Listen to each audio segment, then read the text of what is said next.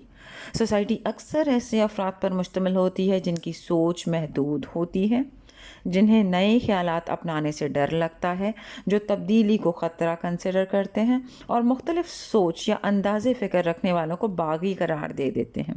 اسی لیے وہ بار بار کہہ رہے تھے کہ کنویں میں رہنا سیکھ لو۔ یہ دراصل سوشل کنڈیشننگ تھی، سوسائٹی سکھاتی ہے نا انسان کو، لیکن مینڈک نے کسی کی نہ سنی اور مینٹل سوورنٹی کی بہترین مثال قائم کی۔ جسے مینٹل سوورنٹی حاصل ہو، وہ ہر طرح کے سوشل پریشر اور سائیکولوجیکل ٹیکٹکس کو ہینڈل کرنا سیکھ لیتا ہے۔ وہ دنیا کے ہر میدان میں کامیاب رہتا ہے۔ پھر باقی سب مینڈکوں کا مسئلہ صرف یہ نہیں تھا کہ یہ مینڈک باہر آ جائے گا، بلکہ مسئلہ یہ تھا کہ اگر یہ مینڈک باہر نکلنے میں کامیاب ہو گیا تو آئندہ کنویں میں گرنے والا ہر مینڈک ان کی باتوں اور مشوروں کو اگنور کرتے ہوئے باہر نکلنے کی جرات کرنے لگے گا۔ پھر کنویں کا مینڈک بننے پر کوئی راضی نہیں ہوگا۔ جرات اور عقل مندی کی وجہ سے مینڈک برادری میں باہر نکلنے والے تمام مینڈکوں کو امتیازی حیثیت حاصل ہو جائے گی، اور چونکہ یہ مینڈک ہے بھی کافی سیاںا، لہٰذا ہماری ہاں میں ہاں بھی نہیں ملائے گا۔ لیکن وہ مینڈک نارمز کو چیلنج کرتا ہوا باہر نکل آیا۔ اس کا باہر نکلنا انقلابی تھا۔ اس نے شور کی پرواہ نہ کی۔ جب انسان کے اندر کی آواز باہر کی آوازوں سے بڑی ہو جائے تو پھر جیت یقینی ہے، ڈر کی ہار ہوتی ہے۔ یہی مینٹل سوورنٹی ہے اور یہی آزادی ہے۔ دماغ آزاد ہو تو کوئی کنواں، کوئی تنقید، کوئی خوف اسے غلام نہیں بنا سکتا۔ مینٹل سوورنٹی وہ طاقت ہے جو انسان کو خوف، بے یقینی اور تنقید کے اثر سے آزاد کرتی ہے۔ جو انسان اپنے دماغ کے ٹریگرز اور ذہنی پروسیسز کو ریگولیٹ کرنا سیکھ لے، وہ چھا جاتا ہے۔ دوسروں کی آرا اور شور اس پر اثر نہیں ڈال سکتے۔ پھر وہ اپنی برانڈنگ خود کرتا ہے، اپنی سوچ کا الگورتھم اور اپنی کہانی وہ خود لکھتا ہے، اپنے نیریٹو کا مالک وہ خود بنتا ہے، اور پھر دنیا ایسے شخص کو فالو کرتی ہے۔ ایسے شخص کو مینیپولیٹ کرنا آسان نہیں ہوتا، کیونکہ وہ دوسروں کے اپینینز کا غلام نہیں، وہ اپنی سوچ کی فریکوینسی خود سیٹ کرتا ہے۔ یاد رکھیں، جو بیرونی شور سے الگ ہونا سیکھ لے، وہ اندر کی آواز کو واضح طور پر سننے لگتا ہے، اور وہ اندر کی آواز ہمیشہ اس کے لیے صحیح سمت کا تعین کرتی ہے۔ بہت شکریہ۔